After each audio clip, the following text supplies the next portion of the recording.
21 अप्रैल 2025 सोमवार अष्टमी तिथि के दिन करें 2 लौंग वाला यह एक उपाय भगवान भोलेनाथ और माता पार्वती जी के आशीर्वाद से न सिर्फ आपके जीवन में होगी धन की वर्षा बल्कि बन जाओगे आप करोड़पति और दोस्तों खुशियों से भर जाएगा।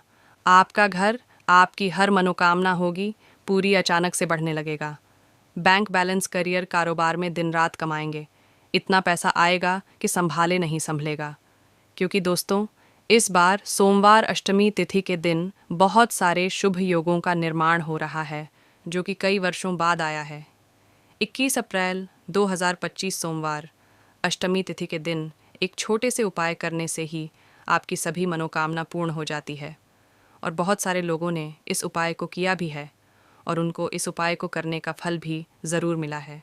अगर आप लोग भी इस उपाय को 21 अप्रैल 2025 सोमवार अष्टमी तिथि के दिन करना चाहते हैं तो आप इस उपाय को पहले अच्छे से समझ लेना, सुन लेना, उसके बाद करना। आपको इस उपाय का फल ज़रूर मिलेगा और इस उपाय को करने से आपके घर में चाहे किसी भी प्रकार की दुख और समस्या क्यों ना चल रही हो, आपको उसका कारण भी नहीं पता है कि भाई यह समस्या किस कारण से चल रही है, उसका कुछ भी कारण हो सकता है, जैसे पितृदोष हो सकता है या किसी भी तरह का मंगल दोष भी हो सकता है और भी बहुत तरह के दोष होते हैं, कुछ भी हो सकता है। पर आपको इस उपाय को करने के लिए अपने दोष को पता लगाने की भी ज़रूरत नहीं है। 21 अप्रैल 2025 सोमवार अष्टमी तिथि के दिन इस 2 लौंग वाला उपाय को आप लोगों को कर लेना है। दोस्तों अब हम समझते हैं इस वाले उपाय को हमें करना किस समय है। तो सबसे पहली बात दोस्तों, हम समझते हैं कि ये 2 लौंग वाला उपाय करना किसको है। तो देखिए यहाँ पर सीधी सी बात है कि ये 2 लौंग वाला उपाय जो उपाय है ये किस लिए किया जा रहा है। ये मनोकामना को पूर्ण करने के लिए किया जा रहा है या आपके जीवन में जो दुख और परेशानियां हैं उनको दूर करने के लिए किया जा रहा है या आपका कोई बड़ा काम है जो कि नहीं हो पा रहा है, आप उसके लिए इस उपाय को कर सकते हो। तो सीधी सी बात यह है कि आप अपनी किसी भी प्रकार की मनोकामना के लिए इस वाले उपाय को कर सकते हो। तो यह उपाय वह व्यक्ति कर सकता है जिस व्यक्ति को अपनी किसी भी प्रकार की मनोकामना भगवान शिव जी से पूर्ण करवानी हो। और अगर कोई भी माताएं बहनें जो है अपने घर की सुख और शांति के लिए, घर में धन समृद्धि को बढ़ाने के लिए यह वाला उपाय करना चाहती हैं तो घर की जो बड़ी माताएं बहनें होंगी वह इस 2 लौंग वाला उपाय को विशेष रूप से करें, क्योंकि माताएं बहनें घर की लक्ष्मी होती हैं और जब घर की लक्ष्मी कोई विशेष उपाय करती है तो उसका फल ही बहुत जल्दी मिल जाता है। कभी घर में पैसे की हानि हो रही है, कभी पैसे की बर्बादी हो रही है, तो इस तरह की समस्याएं अगर आपके घर में बढ़ रही हैं, ऐसा कष्ट जीवन में आ रहा है कि आप एक एक रुपए को परेशान हैं, कर्जा आपके घर में बढ़ रहा है, तो ऐसा समझ लीजिए अब आपको अपने जीवन की हर समस्या का हल इस वीडियो से मिल जाएगा। देखिए आज की वीडियो में जो उपाय आपको 5 लौंग और 2 कपूर का बीने वाले हैं ना, इस उपाय को करने से बड़ी नज़र दोष आपके घर से दूर हो जाएगी। उसके ऊपर से आपको 5 लौंग 7 बार उतारने हैं। तो देखिए 7 बार आपको कौन सी दिशा में उतारना है। उल्टी दिशा में, सीधी दिशा में नहीं उतारेंगे, उल्टी दिशा में, एंटी क्लॉकवाइज जिसे हम बोलते हैं, ठीक है ना। जैसे घड़ी की सुई को उल्टा घुमा दो, इस तरह से 7 बार उस व्यक्ति के ऊपर से सर से लेकर पैर तक आपको 7 बार उस लौंग को उतारना है और 2 कपूर के साथ रखकर अपने घर में, चाहे तो आप बालकनी में जला दें, छत पर जला दें, घर के बरामदा है आपका वहाँ जला दें। वहाँ पर आपको 2 कपूर के साथ इसे रखकर जला देना है और यहाँ पर महादेव का ध्यान आपको कर लेना है। अब देखिए इस उपाय को करने से नज़र दोष चाहे कितनी भी बड़ी क्यों ना हो, आपका शत्रु चाहे कितना भी पावरफुल, कितना भी ताकतवर क्यों ना हो, कितने भी प्रयास क्यों ना कर ले कि वह आपको हानि पहुंचाए, उसके सारे प्रयास, सारी कोशिशें, चाहे वह कितने भी प्रयास कर ले कि आपको हानि हो, लेकिन कुछ ऐसा नहीं होता है। दूसरा उपाय है, तो देखिए घर में अगर वास्तु दोष होता है, नज़र दोष होता है, तो फिर आप बहुत सी पूजा पाठ करेंगे, बहुत कुछ करेंगे, उसका भी लाभ आपको नहीं मिलेगा। तो आपको करना क्या है, आपको 2 लौंग 2 कपूर के साथ अपने घर में हमेशा जलाना चाहिए। अगर आप प्रतिदिन रोज़ कर लेते हैं तो बहुत उत्तम है, वरना आप हफ्ते का एक दिन चुन लें कि शनिवार के दिन मुझे करना है, रविवार के दिन यह उपाय मुझे करना है, मंगलवार को करना है, सोमवार को करना है, कोई भी एक दिन चुन लें। उस दिन 2 लौंग और 2 कपूर आप अपने घर में ज़रूर जलाएं और इसका धुआं पूरे घर में दिखाएं। कभी भी आपके घर में ना वास्तु दोष होगा, ना ही कोई नज़र दोष होगा और शत्रुओं से भी आप हमेशा बचे रहेंगे, क्योंकि लौंग और कपूर मिलकर बहुत ही चमत्कारी हो जाते हैं और ऐसा समझ लीजिए कि कभी भी आपके घर में कोई नुकसान नहीं होता है।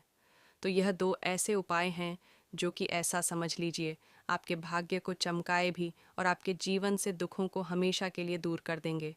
नंबर 3, घर में चप्पल को दहलीज पर खड़ा करके ना रखें।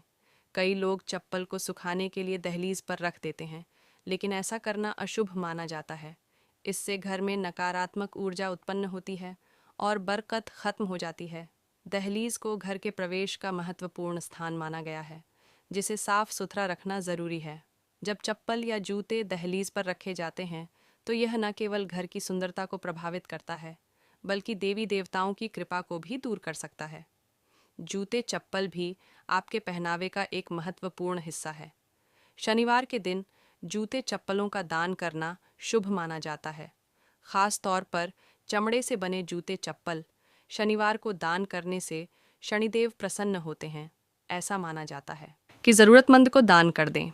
नंबर 9, पुराने और अनुपयोगी जूतों का उपाय। शनिवार के दिन अपने किसी पुराने या अनुपयोगी जूते पहनकर किसी चौराहे पर जाएं। वहां जूते उतारकर प्रार्थना करें कि आपकी धन संबंधी सभी समस्याएं इन जूतों के साथ समाप्त हो जाएं। प्रार्थना के बाद उन जूतों को वहीं छोड़कर घर लौट आए। यह उपाय आपके घर में बरकत और आर्थिक समृद्धि लाने में सहायक हो सकता है। आपके अन्न और धन के भंडार हमेशा भरे रहेंगे।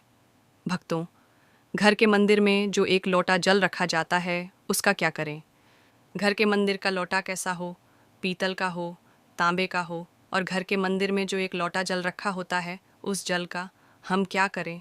कुछ लोग करते हैं गलती और बाद में पछताते हैं। ऐसी गलती आप कभी मत करना, नहीं तो कंगाल हो जाओगे, बर्बाद हो जाओगे।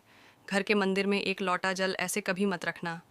साथ ही जानिए दीपक घर में कौन से पदार्थ का रखना चाहिए। तांबे का, लोहे का, पीतल का, कांसे या फिर स्टील का, कांच का या फिर माटी का। कुछ लोग घर में रखते हैं गलत दीपक और घर हो जाता है बर्बाद। इस पदार्थ का दीपक तो हम भी नहीं रखते। और जानिए, दीपक की लौ कच्चे कलावे से बनाए या रुई से या फिर सूती हाथ में बंधने वाले कलावे से कुछ लोग करते हैं। भयंकर गलती लग जाता है। पितृदोष, शनि दोष, काल सर्प दोष, मंगल दोष, भयंकर से भयंकर गरीबी का दोष भी लग जाता है। भक्तों, कुछ लोग यहाँ पर ऐसे भी होंगे जो इस वीडियो को बीच में ही छोड़ देंगे। अगर इस वीडियो को आपको छोड़ना ही है तो अभी छोड़ देना, परंतु लक्ष्मी जी माँ का अपमान मत करना। वीडियो को अधूरा छोड़कर इसलिए आपको घर के मुख्य द्वार पर जल कैसे छिड़कना है, इस कार्य विधि को पूरा ही देखें। आधा अधूरा देखने से समझ लेना आप मां लक्ष्मी का अपमान कर रहे हैं। भक्तों, बहुत समय से आप लोगों के प्रश्न आ रहे हैं कि मुख्य द्वार पर जल छिड़कने का सही समय क्या होता है और सही विधि क्या होती है। किस समय हमें जल छिड़कना चाहिए और क्या मुख्य द्वार पर जल छिड़कने के लिए स्नान करना आवश्यक है या बिना स्नान किए भी मुख्य द्वार पर जल का छिड़काव किया जा सकता है। झाड़ू लगाने से पहले या फिर झाड़ू लगाने के बाद जल छिड़कना चाहिए। और एक और प्रश्न आया है कि क्या पीरियड्स में हम अपने घर के मुख्य द्वार पर जल का छिड़काव कर सकते हैं या मुख्य द्वार पर दीपक दान कर सकते हैं। और जल से ही जुड़ा हुआ एक और प्रश्न है आपका कि घर के मंदिर में जो प्रतिदिन हम एक लोटा जल रखते हैं, उस जल का हमें क्या करना चाहिए, किस प्रकार प्रयोग करना चाहिए। क्या हम उसे खाने में प्रयोग कर सकते हैं या फिर हम किसी पौधे में डाल सकते हैं। उस जल का उपयोग किस प्रकार से होना चाहिए। और कुछ लोगों का कहना यह है कि जब हम मुख्य द्वार पर जल छिड़क हैं तो घर के अंदर की तरफ से जल छिड़क या घर के बाहर की तरफ से जल का छिड़काव करें। इसके बारे में कई लोग शंका में हैं। आज यह शंका भी दूर हो जाएगी। और मुख्य द्वार पर जल छिड़कने से संबंधित आपका अगला प्रश्न है कि कई ऐसे लोग हैं जो कि फ्लैट में रहते हैं, कुछ ऐसे लोग हैं जो किराए के मकान में रहते हैं, एक ही कमरे में रहते हैं। तो उन्हें अपने घर पर मुख्य द्वार पर दीपदान किस प्रकार से करना चाहिए, जल कहाँ छिड़कना चाहिए। मतलब वह इस जगह को मुख्य द्वार मानकर वहाँ पर मुख्य द्वार से जुड़े हुए उपाय करें। तो आज की वीडियो पूरी तरह से आपके प्रश्नों पर ही आधारित है। मुख्य द्वार पर जल छिड़कने का सही समय क्या होता है और सही विधि क्या होती है। तो देखिए, अगर आप मुख्य द्वार पर जल छिड़क हैं तो आपको ध्यान रखना है कि जल आप एक दिन पहले ही मतलब रात को सोने से पहले एक पात्र में, कोई भी आप पात्र ले सकते हैं, जैसे कि आप एक तांबे का भी पात्र ले सकते हैं। तांबे का ना हो तो आप पीतल का ले सकते हैं, स्टील का ले सकते हैं, चांदी का ले सकते हैं। जो भी पात्र आपके पास उपलब्ध हो, एक लोटे में थोड़ा सा गंगा जल डाल दीजिए और उसके ऊपर शुद्ध जल भर दीजिए। और हाँ, गंगा जल ना हो तो भी परेशान होने की आवश्यकता नहीं है। सिर्फ शुद्ध जल से भी आप पात्र को भर सकते हैं और उस जल से भरे पात्र को अपने घर की रसोई में रख दीजिए। अब जैसे कि आप अगले दिन सुबह उठकर इस जल का छिड़काव अपने घर के मुख्य द्वार पर करेंगे। अब बहुत से भक्तों के प्रश्न आए हैं कि क्या हम स्नान से पहले यह जल छिड़क सकते हैं या फिर स्नान करना आवश्यक है। देखिए, मुख्य द्वार पर जो सुबह सबसे पहले जल छिड़का जाता है, जैसे कि जो रसोई में रखा हुआ जल होता है, यह एक तरीके से उपाय के तौर पर किया जाता है। भक्तों, घर में किसी भी प्रकार की परेशानी हो, किसी भी प्रकार के दुख दर्द रहता हो, गरीबी हो या फिर कलह क्लेश बहुत अधिक रहता है, मतलब किसी भी प्रकार की नकारात्मक ऊर्जा से आप परेशान हैं, बहुत समय से परेशानियों में ही गिरे हुए हैं, तो ऐसे में घर की रसोई में रखा जाता है और यही जल घर के मुख्य द्वार पर सुबह उठकर छिड़का जाता है। इस जल के छिड़काव से आपके घर की कोई भी परेशानी हो बहुत शीघ्र समाप्त हो जाती है। इस उपाय को करने से आपके घर में सुख समृद्धि भी आती है, कला क्लेश से भी मुक्ति मिलती है, बीमारियों से भी मुक्ति मिलती है। मतलब देखिए, किसी भी प्रकार की मानसिक परेशानी हो